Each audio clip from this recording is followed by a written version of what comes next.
இந்த உலகத்தில் ஒரு பொதுவான யதார்த்தம் உண்டு. ஒரு மாபெரும் நல்ல காரியமோ அல்லது ஒரு நல்ல மனிதரோ நமக்கு மிக அருகில் எளிதாக கிடைத்துவிட்டால் அவர்களின் அருமையையும் மதிப்பையும் நாம் உணர்வதில்லை. இதனை நெருக்கம் தரும் அலட்சியம் என்று கூறுவார்கள். அதாவது பழக பழக பாலும் புளிக்கும். வேதத்திலே நாம் ஒரு மிக விசித்திரமான காரியத்தை காண்கிறோம்.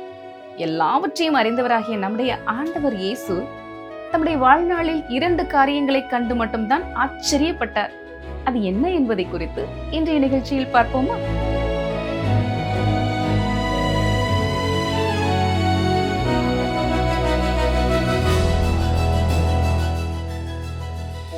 கிறிஸ்துவுக்குள் அன்பானவர்களே, இன்றைய வேதாராய்ச்சி நிகழ்ச்சிக்கு உங்களை அன்போடு வரவேற்கிறேன். புல்லின் மேல் பனி துளிகளை பார்ப்பது எத்தனை அழகானது இல்லையா?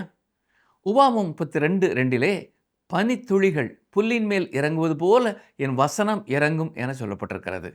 இன்று நாம் தியானிக்கிற வசனங்கள் உங்கள் வாழ்க்கையையும் அழகானதாகவும் பயனுள்ளதாகவும் செழிப்பானதாகவும் மாற்றும் என்று விசுவாசிக்கிறோம். இந்த நிகழ்ச்சியிலே மார்க்கு 6ஆம் அதிகாரத்தை நாம் சிந்திக்க போகிறோம். இது மார்க்கு சுவிசேஷத்திலேயே 2வது மிக நீளமான அதிகாரமாகும். மார்க்கு அதிவேகத்தோடு விவரிக்கும் தன்னுடைய வழக்கமான நடைமுறையையே இதிலேயும் பின்பற்றுகிறார். என்றாலும் இந்த அதிகாரத்தின் முதல் 29 வசனங்களிலே அந்த அதிவேகமான செயல்பாடுகளிலே சற்று இடைவெளி காணப்படுகிறது. உங்களுக்கு வேத புத்தகம் இருக்கும் என்றால் உங்கள் வேதத்தை எடுத்து மார்க்கு 6வது அதிகாரத்தை திறந்து வைத்துக் கொள்ளுங்கள். மார்க்கு 6ஆம் அதிகாரம் முதல் 3 வசனங்களை வாசிக்கிறேன். அவர் அவ்விடம் விட்டு புறப்பட்டு தாம் வளர்ந்த ஊருக்கு வந்தார். அவருடைய சீஷரும் அவரோடே கூட வந்தார்கள். ஓய்வு நாளான போது ஜெப ஆலயத்தில் உபதேசம் பண்ண தொடங்கினார். அநேகர் கேட்டு ஆச்சரியப்பட்டு, இவைகள் இவனுக்கு எங்கே இருந்து வந்தது? இவன் கைகளினால் இப்படிப்பட்ட பலத்த செய்கைகள் நடக்கும்படி இவனுக்கு கொடுக்கப்பட்ட ஞானம் எப்படிப்பட்டது? இவன் தச்சன் அல்லவா? மரியாளுடைய குமாரன் அல்லவா? யாக்கோபு, யோசே, யூதா, சீமோன் என்பவர்களுக்கு சகோதரன் அல்லவா? இவன் சகோதரிகளும் இங்கே நம்மிடத்தில் இருக்கிறார்கள் அல்லவா என்று சொல்லி அவரை குறித்து இடரல் அடைந்தார்கள். கவனியுங்கள், இந்த சம்பவத்தை லூக்கா 4ஆம் அதிகாரத்தோடு ஒப்பிட்டு பார்த்து வேதாகமத்திலே முரண்பாடு இருப்பதாக சிலர் கூறுகிறார்கள். அந்த 2 பதிவுகளும் ஒன்றுக்கொன்று முரண்படுகின்றன என்பது அவர்களுடைய வாதம்.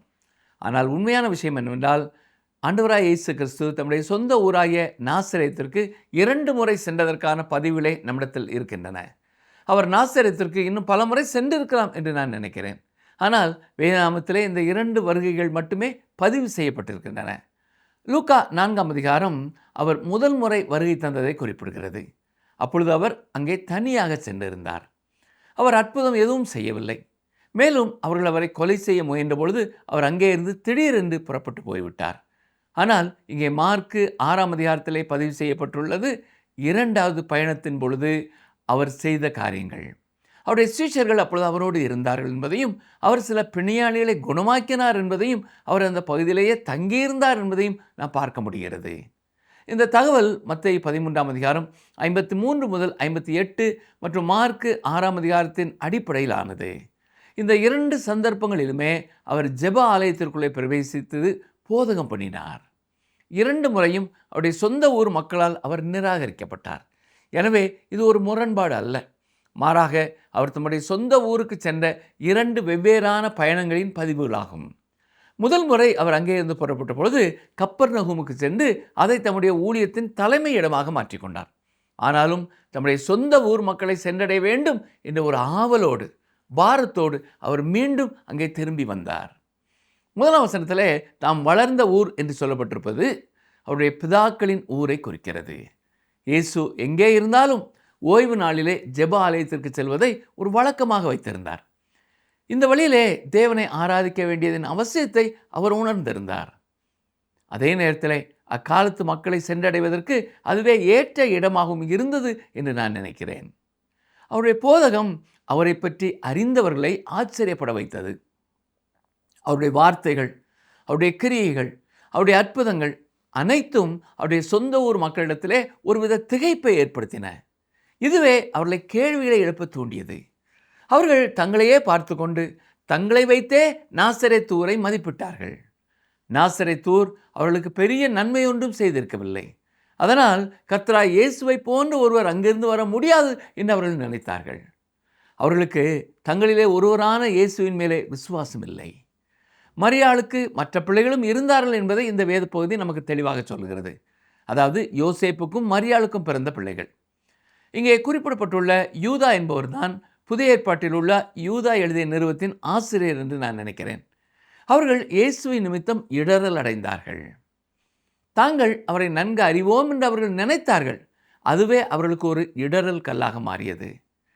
இயேசுவை மிகவும் சாதாரணமான முறையில் நெருக்கமான ஒருவராக மட்டும் நினைப்பதிலே ஒரு ஆபத்து இருக்கிறது என்று நான் நினைக்கிறேன். அவர் நாம் அப்படி சாதாரணமாக எண்ணக்கூடிய ஒருவர் அல்ல. அதுதான் அவருடைய பிரச்சனையாக இருந்தது. அவர்கள் அவரை அறிந்திருப்பதாக நினைத்தார்கள். ஆனால் உண்மையில் அவர்கள் அவரை அறியவில்லை. அவர்கள் அவரை அந்த ஊரிலே ஒரு சிறுவனாக வளர்ந்ததை மட்டுமே பார்த்திருந்தார்கள். பாருங்கள், மார்க் 6ஆம் அதிகாரம் 4ஆம் வசனம். இயேசு அவர்களை நோக்கி, தீர்க்கதரிசி ஒருவன் தன் ஊரிலும் தன் இனத்திலும் தன் வீட்டிலுமே அன்றி வேறெங்கும் கனவீனம் அடையான் என்றார். இன்றைய நாட்களிலே பொதுவாக பேசப்படும் ஒரு பழமொழி, வேறு ஊரிலிருந்து வரும் ஒரு சாதாரண மனிதனே வல்லுனர் எனப்படுவான். தூரத்திலிருந்து வருகிறவர் எவராக இருந்தாலும் அவர் நம்மை சுற்றியுள்ள மக்களை விட அதிக அறிவுள்ளவராக இருப்பார் என்று நாம் நினைக்கிறோம். சில சமயங்களிலே நம்மிலே பலர் நம்முடைய சொந்த ஊரில் சொந்த வீட்டிலே பயனுள்ளவர்களாக இருப்பதை விட வெளியூர்களிலே அதிக பயனுள்ளவர்களாக இருக்கிறோம். சரி, அடுத்ததாக மார்க் 6ஆம் அதிகாரம் 5, 6ஆம் வசனங்களை பாருங்கள். அங்கே அவர் சில நோயாளிகள் மேல் கைகளை வைத்து அவர்களை குணமாக்கினதே அன்றி வேறொரு அற்புதமும் செய்யக்கூடாமல் அவர்களுடைய அவிசுவாசத்தை குறித்து ஆச்சரியப்பட்டு கிராமங்களிலே சுற்றி தெரிந்து உபதேசம் பண்ணினார். இயேசு இந்த முறை தம்முடைய சொந்த ஊரை விட்டு உடனே புறப்பட்டு போகாமல் அதன் சுற்றுப்புற பகுதிகளிலேயே தங்கி இருந்தார் என்பதை நாம் பார்க்கிறோம்.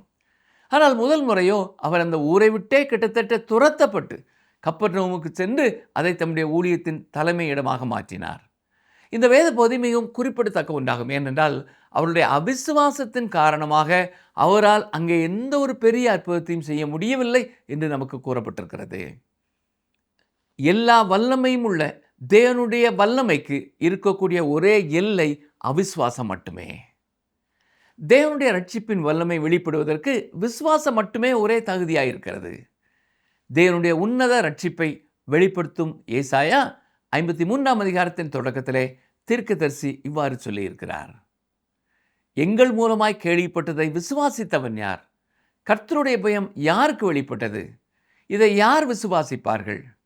அருமையானவர்களே, இன்றைக்கும் கூட அவிசுவாசம் தேவனுடைய வல்லமையை செயல்பட விடாமல் தடுத்து விடுகிறது. அவருடைய அவிசுவாசத்தை குறித்து அவர் ஆச்சரியப்பட்டார்.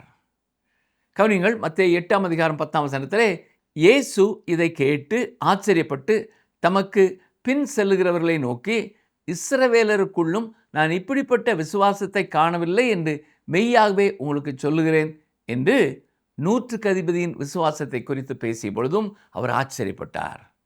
இப்பொழுது அவர் சுற்றியிருந்த கிராமங்களுக்கு சென்று போதகம் பண்ணினார் என்பதை நாம் பார்க்கிறோம். இது கிறிஸ்தவ ஊழியர்களுக்கு ஒரு அருமையான பாடமாகும்.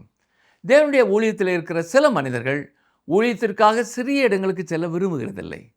ஆனால் ஆண்டவராய் இயேசு கிறிஸ்து கிராமங்களுக்கு சென்று ஊழியம் செய்தார் என்று வாசிக்கும் பொழுது அவர் நமக்கு ஒரு மாபெரும் முன்மாதிரியை வைத்திருக்கிறார் என்றே உணர்கிறேன்.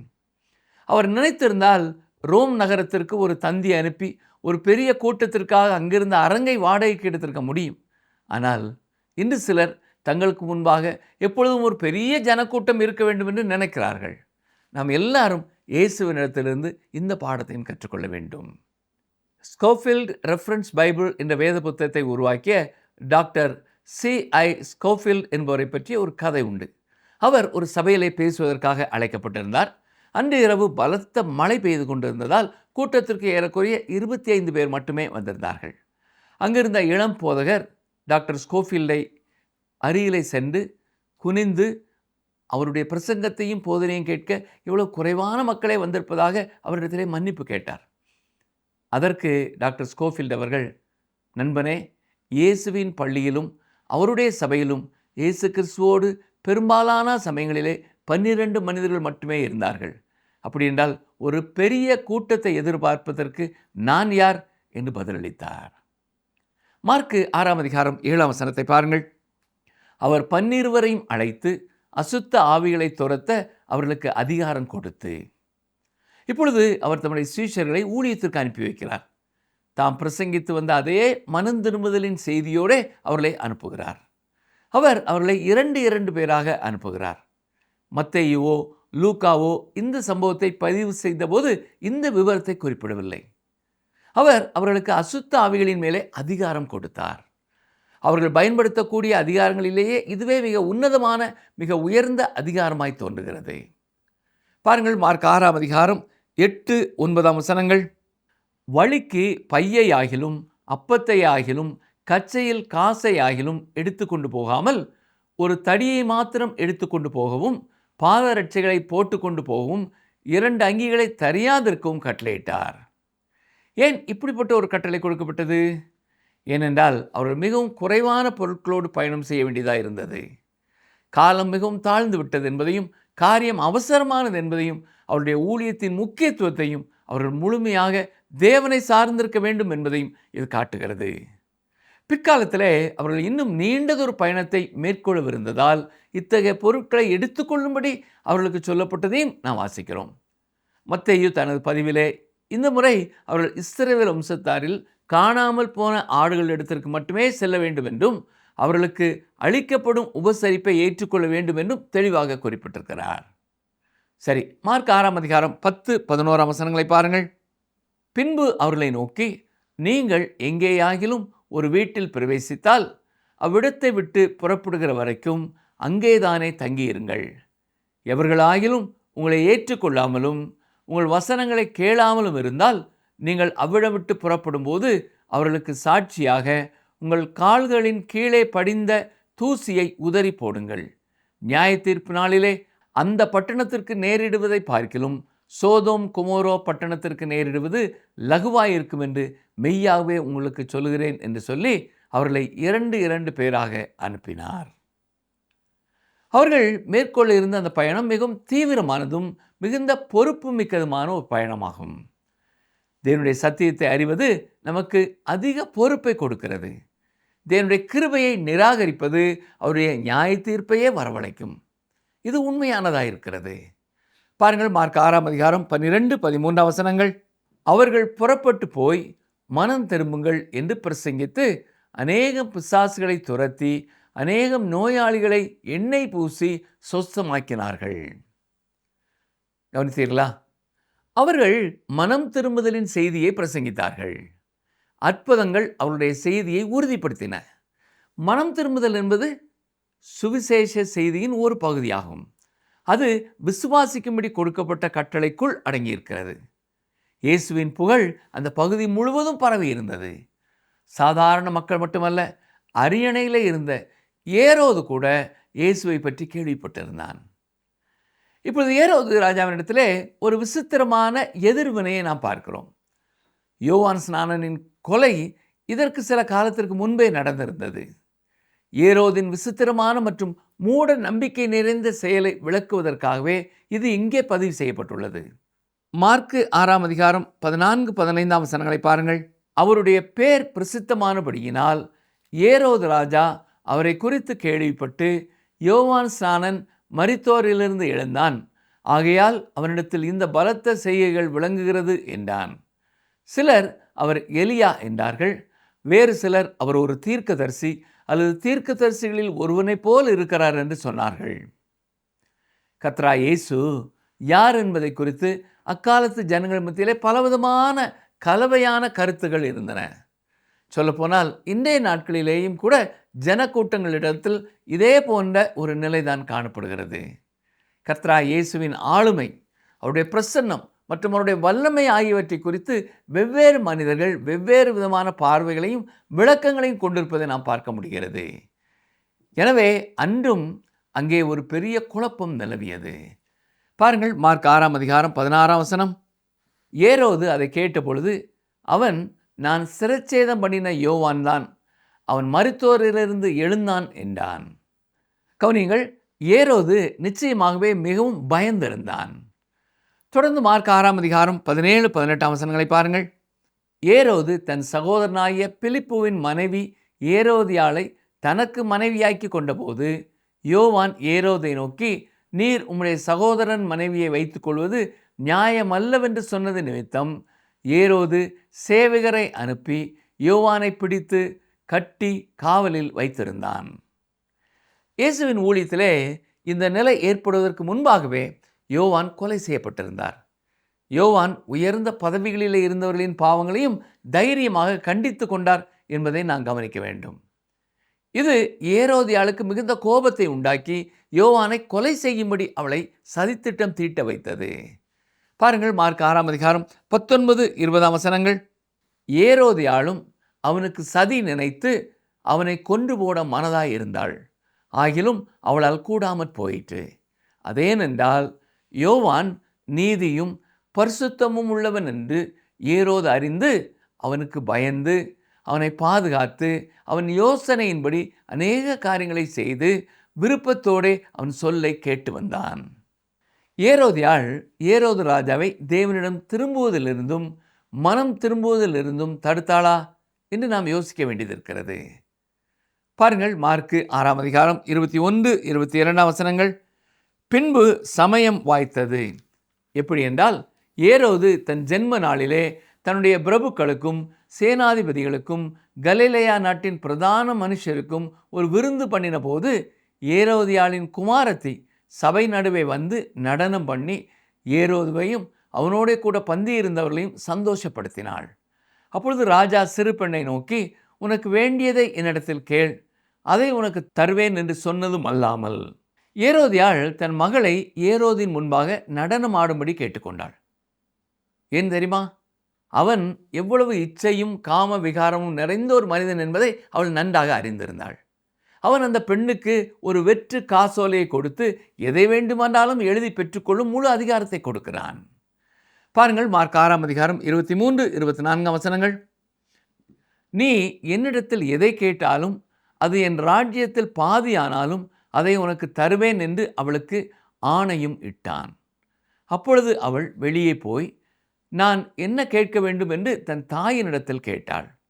அதற்கு அவள், யோவான் ஸ்நானகனுடைய தலையை கேள் என்றாள். இந்த தாய் இதற்கு முன்பாகவே ஆயத்தமாக இருந்தாள்.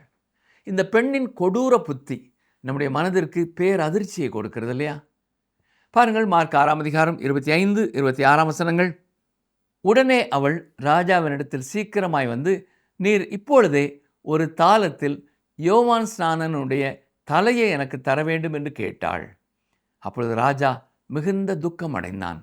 ஆகிலும் ஆணையின் நிமித்தமும் கூட பந்தியிருந்தவர்களின் நிமித்தமும் அவளுக்கு அதை மறுக்க மனதில்லாமல். ஏரோதனுடைய மற்றொரு பலவீனமும் இந்த இடத்திலே வெளிப்படுகிறது.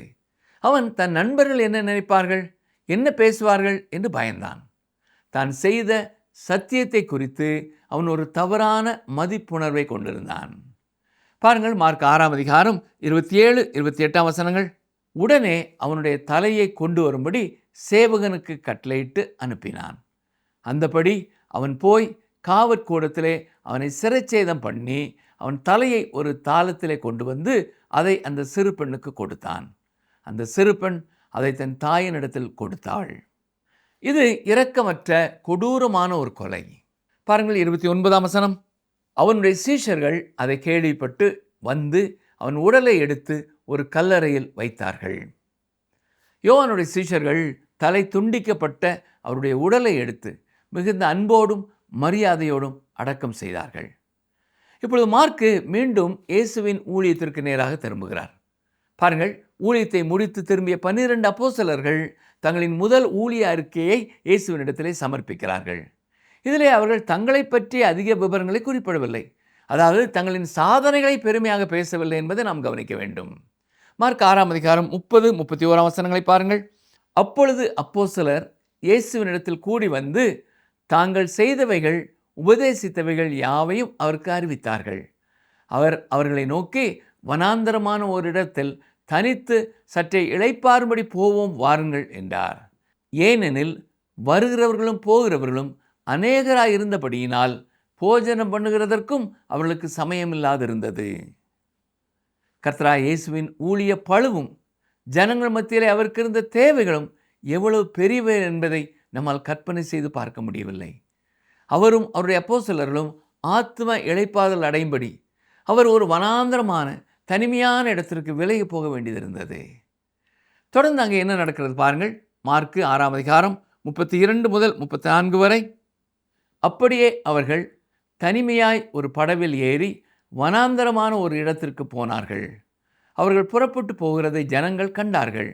அவரை அறிந்த அநேகர் சகல பட்டணங்களிலும் இருந்து கால்நடையாய் அவ்விடத்திற்கு ஓடி அவர்களுக்கு முன்னே அங்கே சேர்ந்து அவரிடத்தில் கூடி வந்தார்கள். இயேசு கரையில் வந்து அநேக ஜனங்களைக் கண்டு அவர்கள் மேய்ப்பனில்லாத ஆடுகளைப் போலிருந்தபடியால் அவர்கள் மேல் மனதுருகி அநேக காரியங்களை அவர்களுக்கு உபதேசிக்க தொடங்கினார். அவர்கள் தனிமையாக இருப்பதற்காக ஒரு இடத்தை தேடி கண்டுபிடிக்க முயன்றது வீணாய் போய்விட்டது. ஜனக்கூட்டம் கலிலேயா கடலின் கரை வழியாகவே அவர்களை பின்தொடர்ந்து சென்று இயேசுவும் சீஷர்களும் படகை விட்டு இறங்கிய பொழுதே அவர்களை சந்திப்பதற்காக அங்கே காத்திருந்தது. இயேசுவோ அவர்கள் மீது மிகுந்த உருக்கமும் பரிதாபமும் கொண்டார். எல்லா மக்களும் அவருக்கு ஆடுகளைப் போல இருக்கிறார்கள். அவர் ஒருவரே உண்மையான நல்ல மேய்ப்பன். இந்த காரணத்தினாலே தான் அவர் அவர்களுக்கு ஆகாரம் கொடுத்தார். முதலாவதாக அவர் அவர்களுக்கு போதகம் பண்ணி அவருடைய ஆவிக்குரிய தேவைகளை சந்தித்தார். அதன் பிறகு அவர்களுக்கு உணவு கொடுத்து அவருடைய சரீர பிரகாரமான தேவைகளையும் சந்தித்தார். மார்க் 6ஆம் அதிகாரம் 35 முதல் 37 வரை பாருங்கள். வெகு நேரம் சென்ற பின்பு அவருடைய சீஷர்கள் அவரிடத்தில் வந்து, இது வனாந்தரமான இடம், வெகு நேரமும் ஆயிற்று, புசிக்கிறதற்கும் இவர்களிடத்தில் ஒன்றுமில்லை. ஆகையால் இவர்கள் சுற்றி இருக்கிற கிராமங்களுக்கும் ஊர்களுக்கும் போய் தங்களுக்காக அப்பங்களை வாங்கி கொள்ளும்படி இவர்களை அனுப்பிவிட வேண்டும் என்றார்கள். அவர் அவர்களை நோக்கி, நீங்களே அவர்களுக்கு போஜனம் கொடுங்கள் என்றார். அதற்கு அவர்கள், நாங்கள் போய் 200 பணத்துக்கு அப்பங்களை வாங்கி இவர்களுக்கு புசிக்கும்படி கொடுக்கக்கூடுமோ என்றார்கள். ஒரு காரியத்தை கற்றுக்கொள்ள அவர் எப்பொழுதுமே நாம் செய்ய சாத்தியமில்லாத காரியங்களைத்தான் கட்டளையிடுகிறார். இதற்கான காரணம் மிக தெளிவானது. என்றால் அவரே உங்கள் மூலமாக அந்த வேலையை முடிக்க எண்ணம் கொண்டிருக்கிறார். பாருங்கள், மார்க் 6ஆம் அதிகாரம் 38 முதல் 44 வரை வாசிக்கிறேன். அதற்கு அவர், உங்களிடத்தில் எத்தனை அப்பங்கள் உண்டு? போய் பாருங்கள் என்றார். அவர்கள் பார்த்து வந்து, 5 அப்பங்களும் 2 மீன்களும் உண்டு என்றார்கள். அப்பொழுது எல்லாரையும் பசும் புல்லின் மேல் பந்தி பந்தியாக உட்கார வைக்கும்படி அவர்களுக்கு கட்டளையிட்டார். அப்படியே வரிசை வரிசையாய் 100 பேராகவும் 50 பேராகவும் உட்கார்ந்தார்கள். அவர் அந்த 5 அப்பங்களையும் அந்த 2 மீன்களையும் எடுத்து வானத்தை அண்ணாந்து பார்த்து ஆசீர்வதித்து அப்பங்களை பிட்டு அவர்களுக்கு பரிமாறும்படி தம்முடைய சீஷர்களிடத்தில் கொடுத்தார். அப்படியே 2 மீன்களையும் எல்லாருக்கும் பங்கிட்டார். எல்லாரும் சாப்பிட்டு திருப்தி அடைந்தார்கள். மேலும் அப்பங்களிலும் மீன்களிலும் மீதியான துணிக்கைகளை 12 கூடை நிறைய எடுத்தார்கள். அப்பம் சாப்பிட்ட புருஷர் ஏறக்குறைய 5000 பேராய் இருந்தார்கள். ஆதியிலே மீன்களை உண்டாக்கி வயல்களிலே தானியங்களை பெருகும்படி செய்த அந்த சிருஷ்டிகர் இப்பொழுது தம்முடைய அதிகாரமுள்ள வார்த்தையினாலே அந்த ஜனக்கூட்டத்திற்கு உணவை உண்டாக்குகிறார். இந்த ஜனக்கூட்டத்தில் இருந்த அநேகர் தங்கள் வாழ்நாளிலே முதல் முறையாக வயிறார சாப்பிட்டது அந்த தடவையாகத்தான் இருந்திருக்கக்கூடும். மார்க் 6ஆம் அதிகாரம் 45ஆம் வசனத்தை பாருங்கள். அவர் ஜனங்களை அனுப்பி விடுகையில் தம்முடைய சீஷர்கள் படவில் ஏறி அக்கரையில் பெத்சாய்தாவுக்கு எதிராக தமக்கு முன்னே போகும்படி அவர்களை துரிதப்படுத்தினார். கவனியுங்கள், துரிதப்படுத்தினார் என்ற இந்த 2 வார்த்தைகளிலே ஒரு அவசரம் வெளிப்படுகிறது. இதற்கான காரணம் யோவான் 6:15 காணப்படுகிறது. ஜனங்கள் தம்மை பிடித்து பலவந்தமாய் ராஜாவாக்க நினைக்கிறார்கள் என்பதை இயேசு அறிந்தார். மார்க் 6ஆம் அதிகாரம் 46 முதல் 52 வரை பாருங்கள்.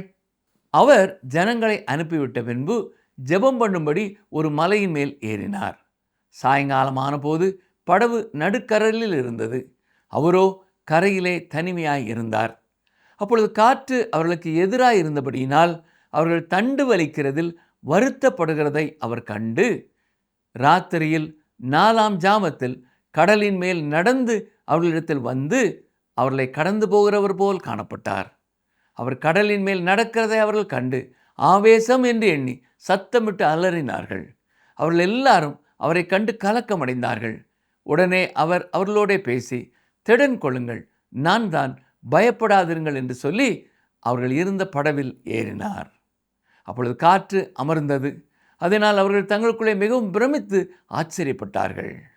அவருடைய இருதயம் கடினமுள்ளதாயிருந்தபடியினால் அப்பங்களை குறித்து அவர்கள் உணராமற் போனார்கள். சீமோன் பேதுரு தண்ணீரின் மேல் நடந்து இயேசுவினிடத்திற்கு வந்த சம்பவத்தை பற்றிய எந்த ஒரு பதிவும் இங்கே மார்க்கு சுவிசேஷத்தில் இல்லை என்பதை நாம் கவனிக்க வேண்டும்.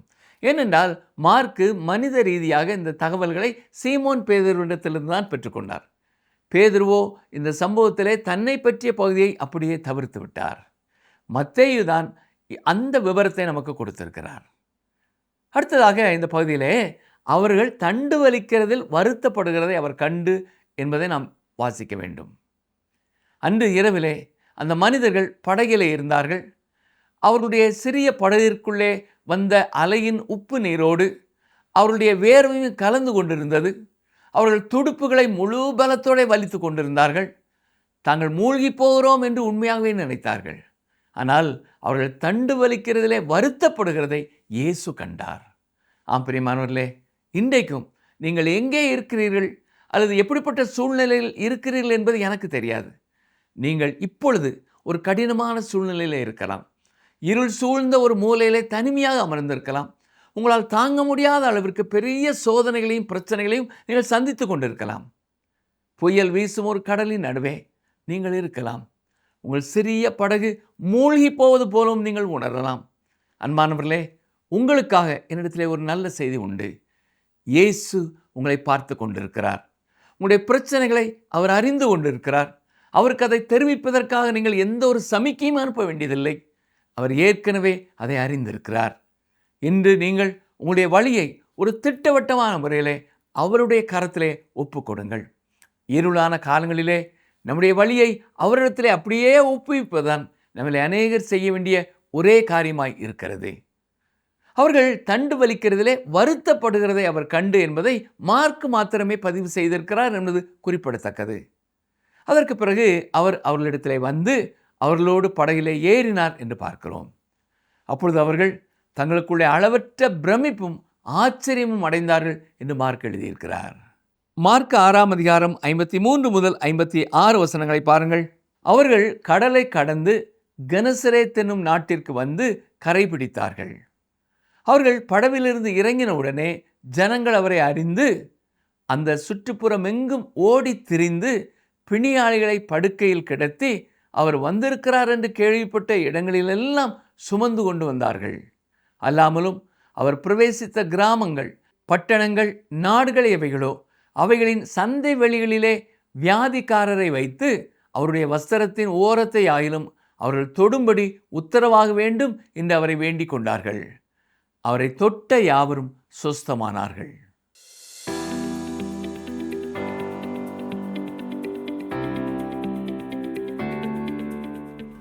இயேசு தண்ணீரின் மேல் நடந்து வந்ததை இரவின் எந்த ஜாமத்தில் சீடர்கள் பார்த்தார்கள்? இயேசு தண்ணீரின் மேல் நடந்து வந்ததை இரவின் எந்த ஜாமத்தில் சீடர்கள் பார்த்தார்கள்?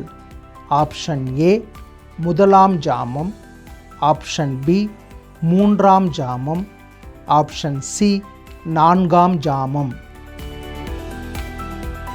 இயேசு தம்முடைய சொந்த ஊர் ஜனங்களின் அவ்விசுவாசத்தை கண்டு ஆச்சரியப்பட்டார் என்று பார்த்தோம். அன்று நாசரேத் ஊர் ஜனங்கள் இயேசுவை நிராகரித்தார்கள். அவர்களுக்கு இயேசுவை தச்சன் என்று மட்டும்தான் தெரியும். ஆனால் நமக்கு அவர் ராஜாதி ராஜா என்று தெரியும்.